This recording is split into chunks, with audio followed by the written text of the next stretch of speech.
ইসলামী রাষ্ট্র ব্যবস্থার গুরুত্ব ও ফজিলত। ইসলামী রাষ্ট্র ব্যবস্থার গুরুত্ব ও ফজিলত। গুরুত্ব কি পরিমাণ এবং রাষ্ট্র ব্যবস্থা হইলে এটা লাভ কি? ইসলামী রাষ্ট্র ব্যবস্থা এটা কায়েম হলে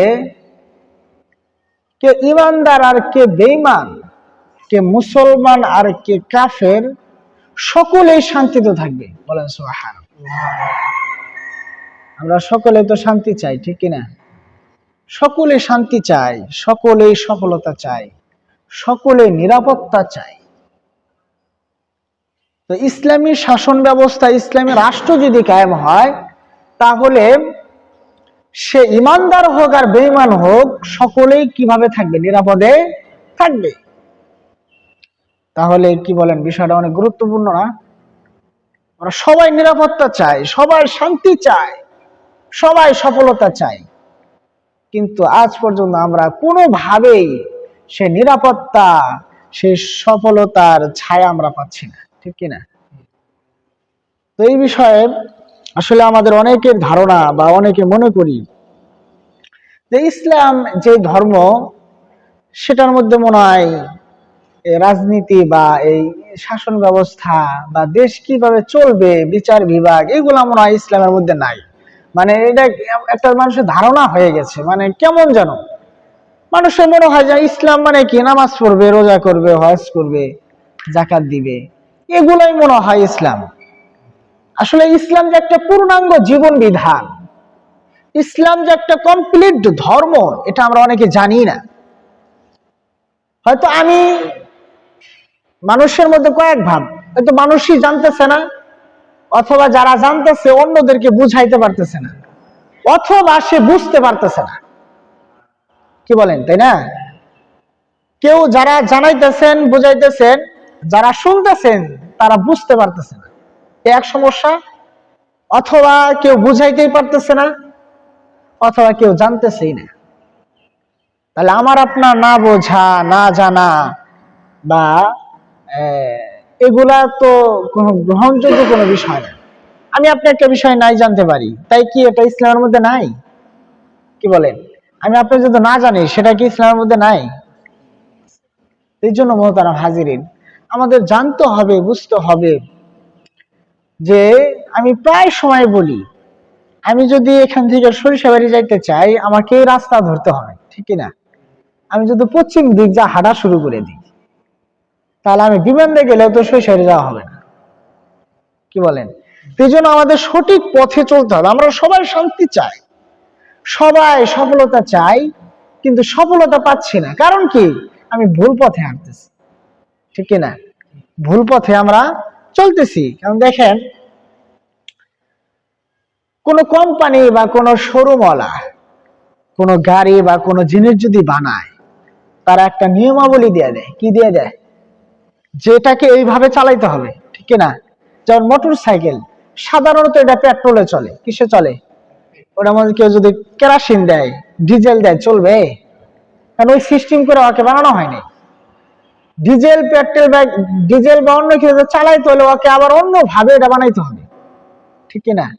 কিছুদিন আগে দেখলাম যে গ্যাস দিয়েও মোটরসাইকেল চালানো যায়। ওটা ভিন্ন ভাবে ওটা করা, ইঞ্জিনের সাথে ভিন্ন লাইন করে স্বাভাবিক ভাবে যেভাবে বানানো হয়, পেট্রোল ছাড়া কি চলবে? তাহলে আমি যদি 1 ড্রাম ভর্তি যদি আমি ডিজেল ভরি, আমার গাড়ি চলবে? তার মানে এটা লাগবে হলো পেট্রোল, আমি দিতেছি কি? ডিজেল। তারপরে যে মেশিন, যে পানি সেচার মেশিন গ্রাম অঞ্চলে থাকে, ওটা চলে ডিজেলে। ওটা কিসে চলে? ডিজেলে চলে। ওখানে পেট্রোল দিলে তো হবে না। কি বলেন, হবে? তো প্রত্যেকটা জিনিসের একটা নিয়মাবলী আছে, যেটাকে এইভাবে চালাতে হবে, এইভাবে চললে এটা ভালো থাকবে।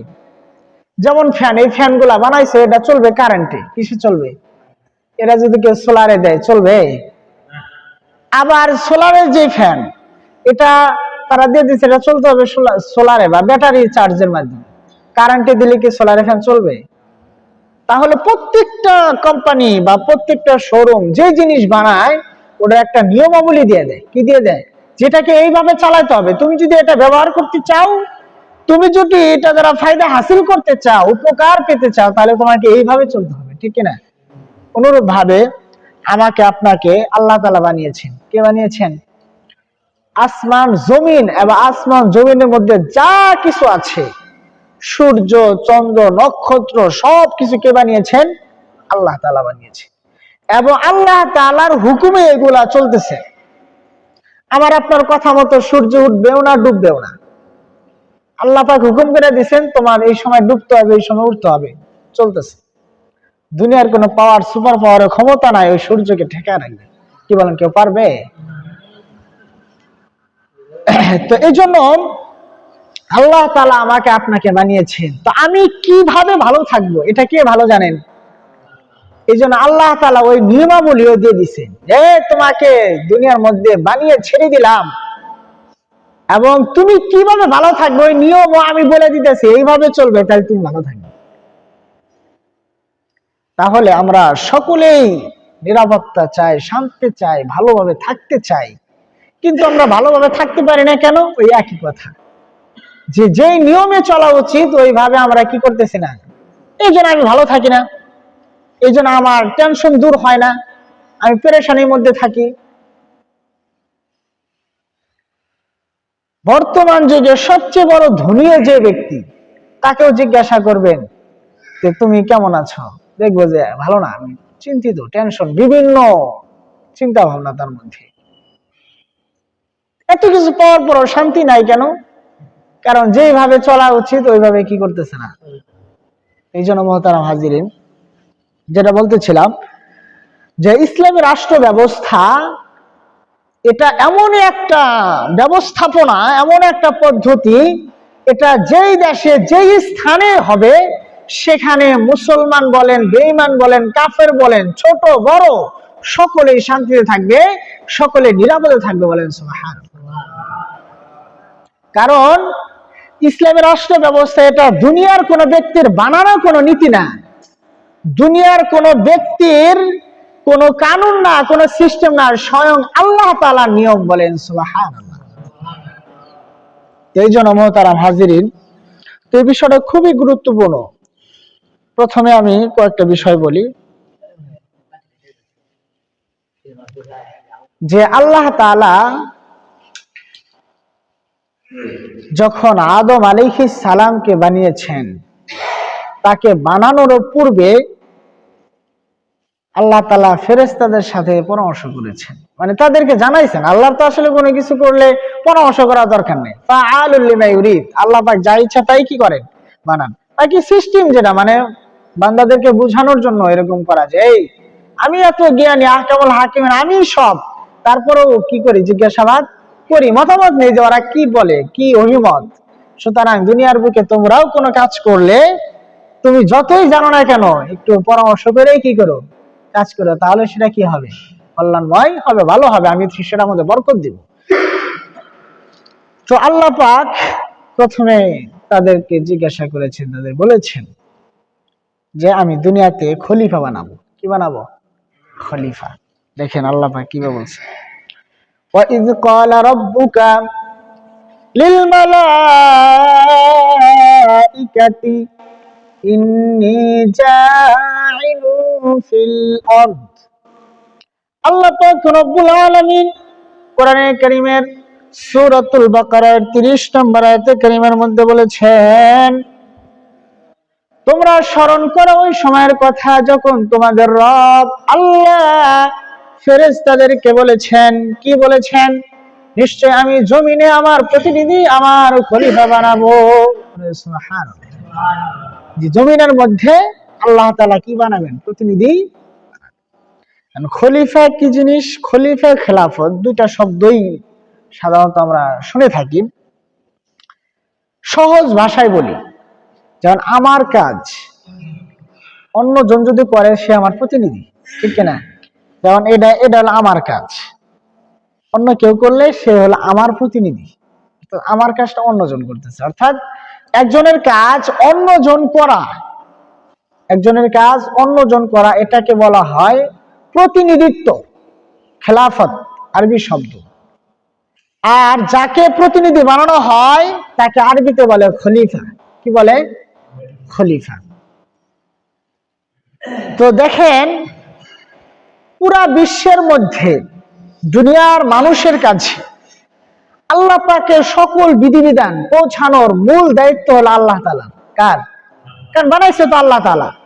আল্লাহ তাআলা বানাইছেন, আল্লাহ তাআলাই বলে দিবেন যে তুমি এইভাবে চলবে তাহলে তুমি সফল হবে, তুমি এইভাবে চলবে তাহলে তোমাকে আমি জান্নাত দিব, এইভাবে চললে তোমাকে জাহান্নামে দিব। না, মূল দায়িত্ব কার? আল্লাহ তাআলা।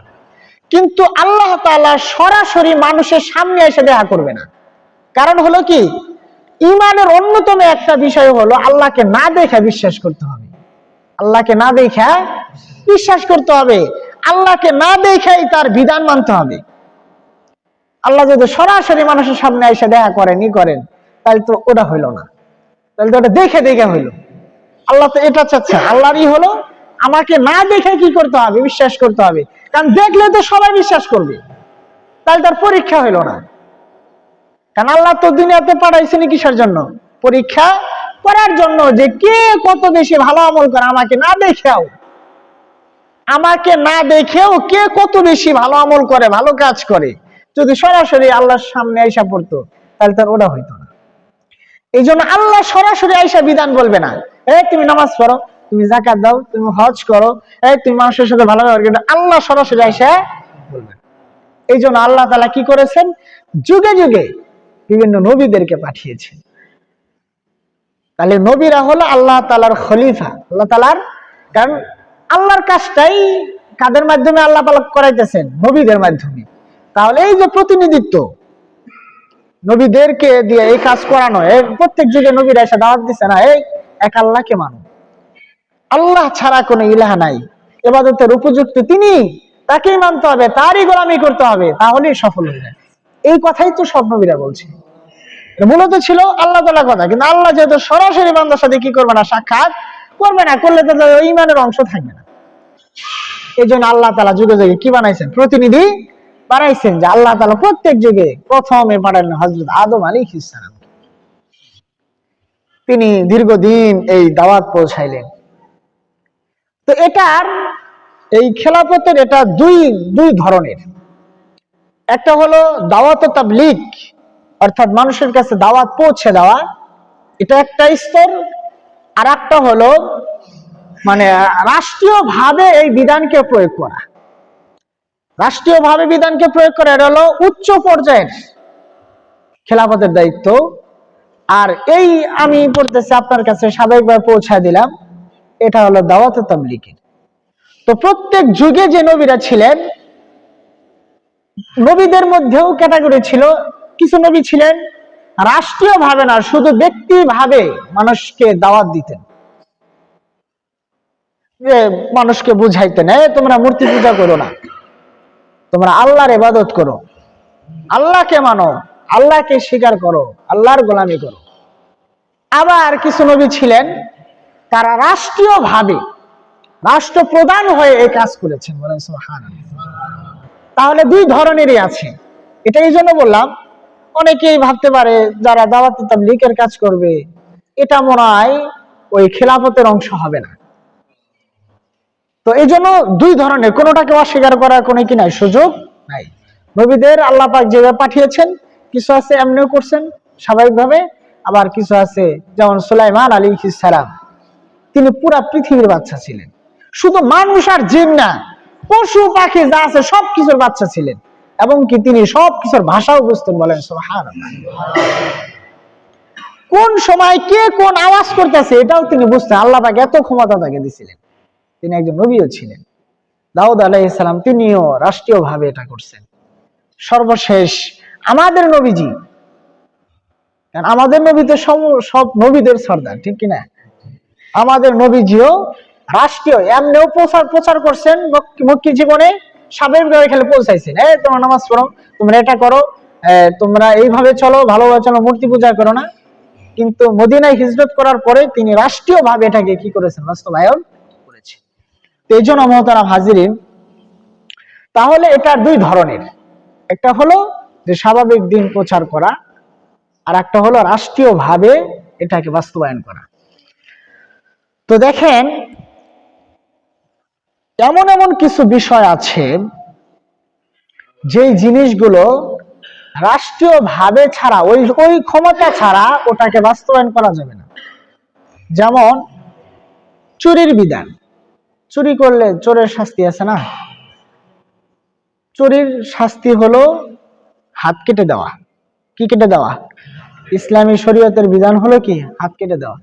এটা কে কাটবে? এলাকার মাতাব্বর, মসজিদের ইমাম সাহেব? না, এটা কাটবে কে? রাষ্ট্রপ্রধান যিনি, তার দায়িত্ব এটা। তাহলে ওখানে যদি দায়িত্ব না পায়, তাহলে এটা কি এই বিধান বাস্তবায়ন করতে পারবে কেউ? তারপরে মনে করেন হত্যা, একজন আরেকজনকে এমনি হত্যা করে ফেললো, কি এখন হত্যা হইতেছে না? অ্যাভেলেবেল। কারণ কি? কোনো বিচার নাই, কোন শাসন, কোন বিচারই নাই। এই জন্য পাখির মতো মানুষ ইচ্ছা করলে কি করে। এটার বিধান কি? হত্যার বদলে হত্যা। একজনকে মেরে ফেললে ওর শাস্তি, ওকে মেরে ফেলতে হবে, এটাই শাস্তি, এটাই বিধান। এটা কি করবে? এলাকার মাতাব্বর করবে? বিচার কি হাতে তুলে নেওয়া যাবে? এটা করবে রাষ্ট্রপ্রধান। তো এরকম অসংখ্য কিছু বিধান আছে, যেমন জিনার শাস্তি। এখন তো বর্তমান যুগে সব জায়গায় জিনার সয়লাব। জিনা, ব্যভিচার, এটার শাস্তি কি? অবিবাহিত কোন ছেলে মেয়ে যদি জিনা করে, তার শাস্তি হলো 100 বেত্রাঘাত। কত বেত্রাঘাত? 100 বেত্রাঘাত করা হবে তাকে। আর বিবাহিত যদি এই ব্যভিচার করে, তাহলে তার গলা পর্যন্ত ভরা মজলিসে সকল মানুষের সামনে এই পর্যন্ত গাইরা রেখে ঢেলা ঢেলা তাকে মেরে ফেলবে। এই বিধান কে প্রয়োগ করবে? এলাকার মাতাব্বর না রাষ্ট্রপ্রধান? এলাকার মাতাব্বরই যদি এখনই বাস্তবায়ন করে, ওর উপর ভিন্ন মামলা ধরে নিয়ে যাবে, ঠিক কিনা? তাহলে দেখেন, এই যে এই বিষয়গুলো আমি যে শুরুতেই বলেছি, যে ইসলামী রাষ্ট্র ব্যবস্থা এতটাই গুরুত্বপূর্ণ যে এটা যেখানেই থাকবে, যেই দেশে থাকবে, সে হিন্দু হোক আর মুসলমান হোক, সে কাফের হোক আর বেঈমান হোক, সকলেই নিরাপত্তা পাবে, সকলেই শান্তিতে থাকবে। বলেন সুবহানাল্লাহ। যদি এই চোরের যে শাস্তির যে বিধান, এটা যদি বাস্তবায়ন থাকতো, কোনো মানুষ চুরি করতে পারতো? হয়তো একটা শাস্তি পাইতো, কিন্তু একটাকে শাস্তি দেওয়ার ফলে হাজারো মানুষের সম্পদ নিরাপদ থাকতো, ঠিক কিনা? তারপরে যে হত্যার যে শাস্তি, একজনের বদলে একজনকে মেরে ফেলা হবে, ঠিক আছে, কিন্তু একটাকে মারার কারণে হাজারো মানুষ নিরাপত্তা পাবে, ঠিক কিনা? তারপরে এই ব্যভিচারের যে শাস্তি, যে বিধান, এটা যদি বাস্তবায়ন হয়, একজনকে যদি শাস্তি দেওয়া হয়, একজনকে মেরে ফেলা হলে এটার বদলে হাজারো মানুষ তার ইজ্জতের হেফাজত করতে পারবে, ঠিক কিনা? এইভাবে তাহলে দেখা যাবে, এরকম বিধান যখন থাকবে, তখন একজন বিধর্মীয় সে নিরাপদহীন থাকবে না, সেও নিরাপত্তা পাবে। আর ইসলামের রাষ্ট্র মানে এই না যে যেই দেশ ইসলামের রাষ্ট্র হবে ওই দেশের সবারই মুসলমান হতে হবে, এটা না। ইসলামের রাষ্ট্র মানে ওখানকার যে শাসক যিনি থাকবেন, প্রধানমন্ত্রী, তিনি থাকবেন মুসলমান। 1 নাম্বার আল্লাহওয়ালা, খোদা ভীরু, যিনি আল্লাহ পাকের প্রদত্ত বিধান তিনি বাস্তবায়ন করবেন। তো এই জন্য মুহতারাম হাজিরিন, তো আল্লাহ পাক যেটা প্রথমে বলেছেন, যে ফেরেশতাদেরকে বলেছেন যে আমি দুনিয়াতে খলিফা বানাতে চাই, প্রতিনিধি বানাতে চাই। এই জন্য যুগে যুগে এক নবীর পর আর এক নবী, এই ধারাবাহিকতা ছিল। কিন্তু আমাদের নবীর পরে, যেহেতু আমাদের নবী শেষ নবী, আমাদের নবী শেষ নবী, এরপরে আর কোনো কি আসবে না, নবী আসবে না।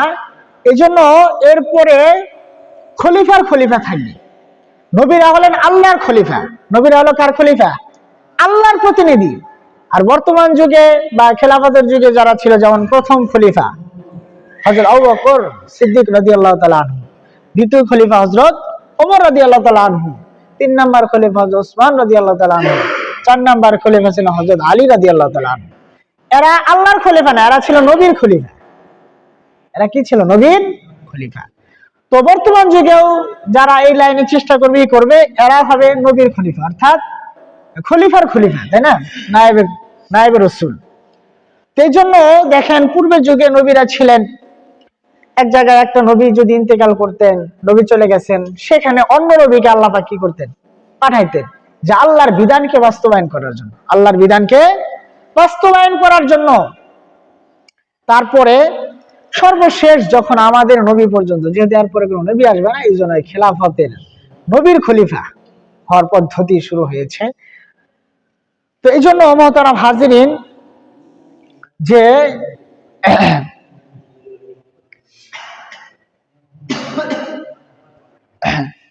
তো এই জন্য আল্লাহ পাক সূরা নূরের মধ্যে বলেছেন, সূরা নূরের 54 নম্বর আয়াতে কারিমা, 54 না 55 নম্বর আয়াতের মধ্যে বলেছেন, ওয়া'আদাল্লাহুল্লাযীনা আমানু মিনকুম ওয়া আমিলুস সালিহাত লা ইস্তাখলিফান্নাহুম ফিল আরদ কামা ইস্তাখলাফাল্লাযীনা মিন ক্বাবলিহিম। তো এই খেলাফতের দায়িত্ব কারা পাবে? তাদেরকে আল্লাহ পাক এই খেলাফতের দায়িত্ব দিবেন। আল্লাহ পাক ওয়াদা করেছেন যে তোমাদের মধ্যে যারা ঈমান আনবে, কি আনবে? ঈমান আনবে এবং নেক কাজ করবে। কি কাজ করবে? নেক কাজ করবে, ভালো কাজ করবে। লা ইস্তাখলিফান্নাহুম ফিল আরদ, আল্লাহ পাক বলেন যে তিনি অবশ্যই তাদেরকে দুনিয়ার মধ্যে খেলাফত দান করে। বলেন সুবহানাল্লাহ। যেমনি ভাবে পূর্ববর্তী লোকদেরকে আল্লাহ পাক কি করেছেন? খেলাফত দান করেছিলেন। এই জন্য মুহতারাম হাজিরিন, যদি আমাদের মাঝে পরিপূর্ণ ঈমান না থাকে, নেক আমল না থাকে, যত চেষ্টাই করি খেলাফত বাস্তবায়ন হবে?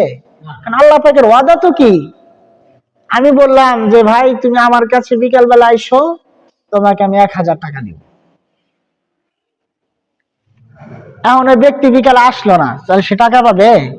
শর্ত কি? তুমি আমার কাছে আসলে তুমি টাকা পাবে, না আসলে পাবে না।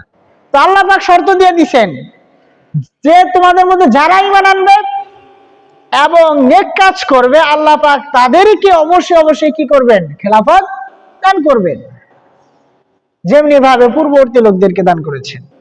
তাহলে দেখেন, যদি আমরা শান্তি চাই, নিরাপত্তা চাই, আল্লাহর বিধিবিধানকে সঠিকভাবে পৌঁছাতে চাই, তাহলে আমাদের ঈমান থাকতে হবে। কি থাকতে হবে? ঈমান থাকতে হবে, এবং ঈমানের সাথে সাথে নেক আমল থাকতে হবে। তাহলে আমরা শান্তি পাবো, আমরা নিরাপদ থাকতে পারবো, দুনিয়াতেও শান্তি পাবো, আখিরাতেও শান্তি পাবো। অন্য এক আয়াতে কারিমার মধ্যে, সূরা মায়েদার 9 নম্বর আয়াতে কারিমার মধ্যে আল্লাহ পাক বলেছেন, ওয়া'আদাল্লাহুল্লাযীনা আমানু ওয়া আমিলুস সালিহাত লাহুম আজরুন ইনদা রাব্বিহিম। নিশ্চয় যারা ঈমান আনবে এবং নেক কাজ করবে, তাদের রবের কাছে তাদের জন্য উত্তম প্রতিদান রয়েছে। বলেন সুবহানাল্লাহ। এই জন্য মুহতারাম হাজিরিন, শর্ত হলো যে ঈমান আনতে হবে এবং নেক কাজ করতে হবে, তাহলে আল্লাহ পাক আমাদেরকে খেলাফত দান করবে, অর্থাৎ নিরাপত্তা একটা রাষ্ট্র ব্যবস্থা আমাকে আপনাকে দান করবে। আর যদি এটা কি না করা হয়, তাহলে আল্লাহ পাকের কোনো বিধানই কি করা যাবে না, বাস্তবায়ন। আমি যতই নামাজ পড়ি না কেন, দেখেন বর্তমান যুগের অবস্থা, অর্থনীতি সব সুদ ভিত্তিক, ব্যাংকিং যত কারবার সব কি সুদের টাকা খায়া, সুদের লেনদেন কইরা আমি যদি সারা জীবন তাহাজ্জুদ পড়তে থাকি, কোনো কাজ হবে? ওই যে এর আগে একদিন বলছি যে ট্যাঙ্কির মধ্যে ইঁদুর মরা পড়লো, আর আমি সবগুলা ট্যাপ ছেড়ে দিলাম, পানি বাইর করে আর ভরি, গন্ধ কি দূর হবে? আগে তো ইঁদুর মরা কি করতে হবে? পরিষ্কার করতে হবে, তারপরে আপনি পানি ছাড়বেন, পরিষ্কার পানি আসবে। তো দেখেন, এই যে ব্যবস্থাপনা পুরা দুনিয়া ব্যাপী যে চলতেছে, অর্থনীতি সব সুদ ছাড়া কোনো কারবারই নাই এখন। এই যে অবস্থান দেখেন, এইভাবে যদি আমি আপনি চলে যাই ইবাদত বন্দেগী করে, তো কি অবস্থা হবে? এই জন্য মুহতারাম হাজিরিন, আর একটা আয়াত বলে আমি শেষ করে দিব, যে ইসলাম যে কমপ্লিট এবং পূর্ণাঙ্গ একটা ধর্ম, সূরা মায়েদার 3 নম্বর আয়াতের মধ্যে আল্লাহ পাক বলেছেন, মুফাসসিরিনে কেরাম লিখেছেন, এটাই সর্বশেষ আয়াত। বলেন সুবহানাল্লাহ। মানে নবীজির উপরে সর্বশেষ যে আয়াতে কারিমা নাযিল হয়েছে এই আয়াতটাই। আবার কেউ কেউ বলেছেন সূরাতুন নাসরি, একবারে কোরআনের শেষের দিক দিয়ে, ইজা জাআ নাসরুল্লাহি ওয়াল ফাত। দুই ধরনের কথা আছে। তো দেখেন এই আয়াতে কারিমার মধ্যে আল্লাহ পাক এটাই ঘোষণা করে দিচ্ছেন সর্বশেষ, যে এই যে তোমাদের ইসলাম ধর্ম, এটা একটা কমপ্লিট ধর্ম। ইসলাম এমন একটা স্বয়ংসম্পূর্ণ ধর্ম, এটার প্রত্যেকটা বিষয়, প্রত্যেকটা বিধান বাস্তবায়ন করার জন্য অন্য কোনো ধর্মের কোনো কিছু ধার নেওয়ার প্রয়োজন নেই। ইসলাম এমন একটা ধর্ম, যদি অন্য ধর্মের কোনো বিধান যদি এটার সাথে মিলে যায়, যৌক্তিক হয়, তাহলে ঠিক আছে, কিন্তু যদি না মেলে ওটা বাদ যাবে, কিন্তু ইসলামের আইন কি হবে না, বাতিল হবে না। কারণ আল্লাহ পাক চূড়ান্ত ভাবে বলে দিছে যে আল ইয়াউমা আকমালতু লাকুম দীনাকুম ওয়া আতমামতু আলাইকুম নি'মাতি ওয়া রাদিতু লাকুমুল ইসলাম দীনা। যে ওই বিদায় হজের ভাষণে আরাফার ময়দানে নবীজি ছিলেন, উটের উপরে, তার চতুর্পাশে 40,000-এর অধিক সাহাবায়ে কেরাম ছিলেন। ওই সময় এই কথা বলেছেন আসরের সময়, যে আল ইয়াউমা আকমালতু লাকুম দীনাকুম। দুনিয়ার মানুষকে লক্ষ্য করে আল্লাহ পাক বলে দিয়েছেন, হে মানুষেরা জেনে রাখো, তোমাদের জন্য আমি তোমাদের দিনকে কমপ্লিট করে দিলাম, পূর্ণাঙ্গ করে দিলাম। ওয়া আতমামতু আলাইকুম নি'মাতি, এবং আমি তোমাদের উপরে আমার সমস্ত নিয়ামতকে পরিপূর্ণ করে দিলাম। ওয়া রাদিতু লাকুমুল ইসলাম দীনা, এবং ধর্ম হিসাবে, দিন হিসাবে তোমাদের জন্য ইসলামকে আমি মনোনীত করে দিলাম, পছন্দ করে দিলাম। বলেন সুবহানাল্লাহ। তাহলে এবং যতগুলো ধর্ম আছে পৃথিবীতে এখনো, তা আল্লাহ পাক স্পষ্ট বলে দিয়েছেন ইন্নাদ দীনা ইনদাল্লাহিল ইসলাম, নিশ্চয় আল্লাহর কাছে গ্রহণযোগ্য এবং পছন্দনীয় ধর্ম হলো ইসলাম ধর্ম। বলেন সুবহানাল্লাহ। ওই ধর্মের অনুসারী আমরা, ঠিক কিনা? তারপরেও আমাদের কোনো খুশি তো দূরের কথা, কেমন যেন কয় ওর আইব না, ভালো আছে, অনেকের চিন্তা ভাবনা। তো যাই হোক, এই বিষয়ে আরো আলোচনা হবে ইনশাআল্লাহ। তো আল্লাহ পাক আমাদের সকলকে ইসলামকে পরিপূর্ণভাবে বোঝা এবং জানা এবং ইসলামের মধ্যে পরিপূর্ণভাবে ঢোকার তৌফিক দান করেন, সকলে বলেন আমিন। আমাদের সকলকেই এবং পুরা দুনিয়ার মানুষকে আল্লাহ তাআলা ইসলামের জন্য কবুল করেন, সকলে বলেন আমিন। এবং সকলকেই ইসলামী শাসন ব্যবস্থা, ইসলামী আইন কানুনের ছায়াতলে আসার তৌফিক দান করেন, সকলে বলেন আমিন। ওয়া আখিরু দাওয়ানা আনিল হামদুলিল্লাহ।